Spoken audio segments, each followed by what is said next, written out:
देखिए, मेरे ख्याल से इस समय नंबर वन सेक्टर है आपका डिफेंस। एक बार वापस वो निफ्टी डिफेंस दिखा दीजिए। आई थिंक ये हमारी लगातार बात हुई है कि इस स्पेस में अब आप गलत नहीं जाएंगे। और इसमें होगा क्या, इसमें अगर मान लो एक आध दिन प्रॉफिट बुकिंग भी आ गई, जैसे परसों आ गई थी, अगले दिन मार्केट आपको रेस्क्यू कर देगा। और नंबर्स देखिए एक के बाद एक कैसे आ रहे हैं कि सबके। आज गार्डन रीच पे देखिए 17% का रिएक्शन आ गया। कल हमने ऐसा रिएक्शन भारत डायनेमिक्स में देखा था, आज ऐसा रिएक्शन आपको गार्डन रीच शिप बिल्डर में आ गया।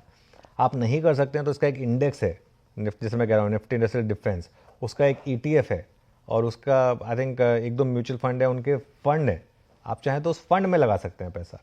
और इससे आपका एक फ़ायदा ये भी होगा कि कल को वापस एस्केलेशन भी हुई तो ये सेक्टर आपको सपोर्ट करेगा। नंबर वन सेक्टर ये होगा। नंबर टू सेक्टर होगा IT। भले ही कल गिरा IT, लेकिन परसों का जो बहुत बड़ा मैसिव बार था, उसके बाद मैंने एक चीज़ कही थी कि 7-8% की रैली अभी और बाकी है IT में। उस पर मैं अभी भी स्टैंड कर रहा हूँ। भले ही कल गिरे हम, लेकिन आज वापस रिकवरी हुई और मुझे लग रहा है और अगले 3-4 दिन में वापस कल वाली आप पूरी कैंडल को वाइप आउट कर देंगे। तो IT दूसरा सेक्टर होगा जो मेरी प्रेफर्ड लिस्ट में होगा। और तीसरा सेक्टर जो बहुत ही ज़्यादा हाई रिस्क टेकर्स हैं उनके लिए होगा मेटल्स। मेटल्स में बस आपको एक चीज़ का ध्यान रखना होगा कि मेटल्स में आपको स्टॉप लॉस बहुत टाइट रखना होगा।